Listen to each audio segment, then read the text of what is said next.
Bonjour, dans cette nouvelle capsule vidéo, nous allons parler d'un exemple de mélange, les solutions aqueuses. Qu'est-ce qu'une solution aqueuse? On va prendre un exemple, celui d'un verre d'eau gazeuse dans lequel on va mettre du sirop de menthe. Alors pourquoi il s'agit d'une solution aqueuse? Déjà le mot aqueux, ça vient du latin aqua qui signifie eau. Donc on parlera d'une solution aqueuse quand le solvant qui est l'espèce chimique majoritaire est de l'eau. Alors, qu'est-ce qu'il y a d'autre que de l'eau dans le sirop de menthe? Bien, il y a le sirop de menthe, justement, qui contient donc du glucose, des arômes de menthe. Donc, c'est ce qu'on appelle les solutés. Les solutés, ce sont les espèces chimiques qu'on a mis dans l'eau pour faire une solution. Alors, il n'y a pas que le sirop de menthe comme espèce chimique solutée, il y a également du dioxyde de carbone, CO2, qu'on a dissous dans l'eau pour qu'elle soit gazeuse. Alors, on retiendra qu'une solution aqueuse, c'est un mélange homogène obtenu par dissolution d'un ou plusieurs solutés dans un solvant. Donc, on retient que la solution aqueuse, c'est si le solvant est de l'eau.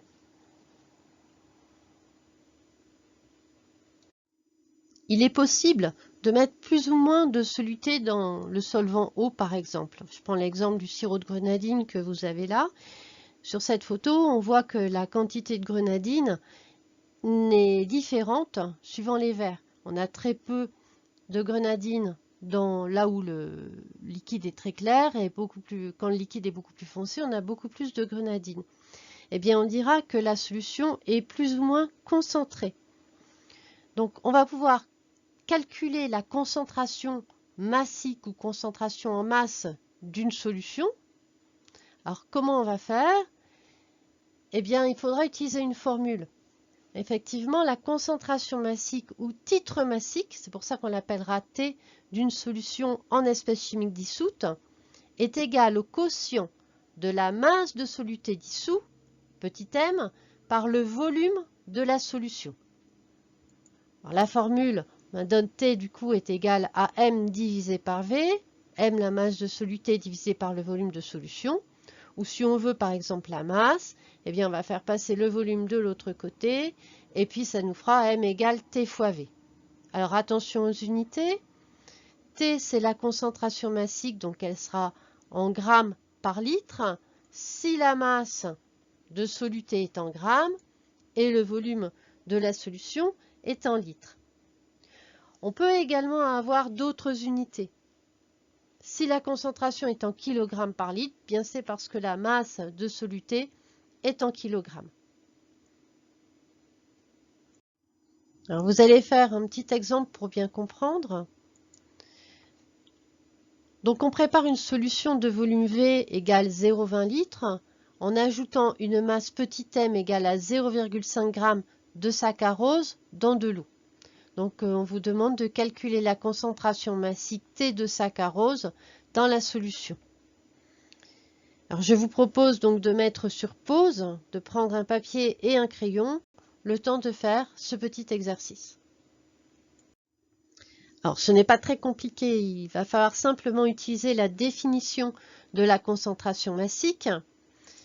Alors par définition, on avait le titre massique ou concentration massique qui est égal à M divisé par V. M, la masse de soluté que l'on trouve dans l'énoncé, c'était 0,5 g et V, le volume de solution, 0,20 litres.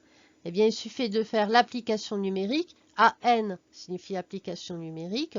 On remplace M par 0,5, V par 0,20 et on trouve 2,5 g par litre.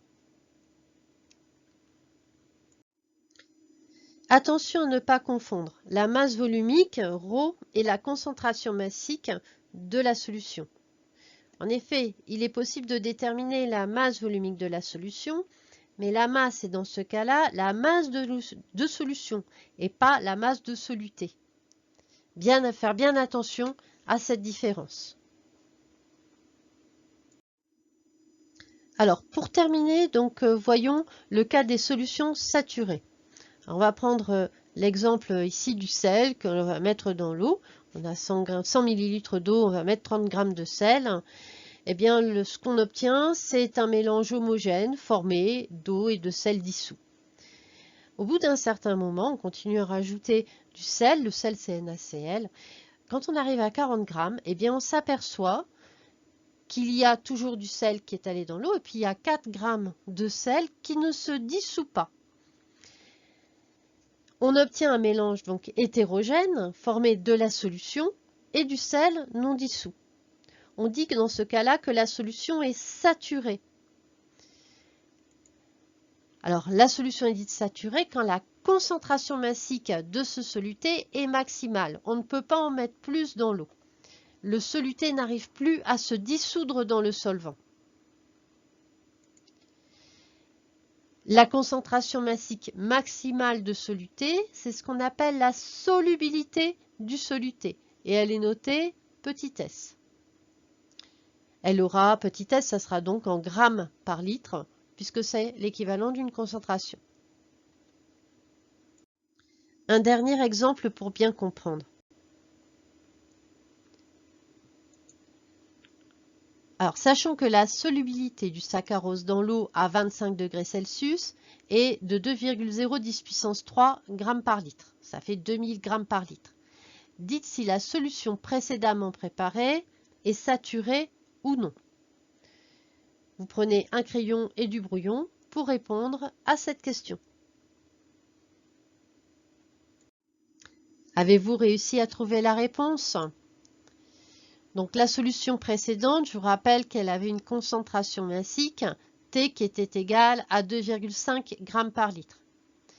D'après l'énoncé, la solubilité, elle est de 2,010 puissance 3 g par litre, c'est-à-dire qu'on peut mettre 2 kg par litre. On a donc la concentration massique qui est bien inférieure à la solubilité, donc la solution ne sera pas saturée. Tout le saccharose se retrouvera en solution. Je vous remercie de votre attention et à bientôt pour une prochaine capsule vidéo.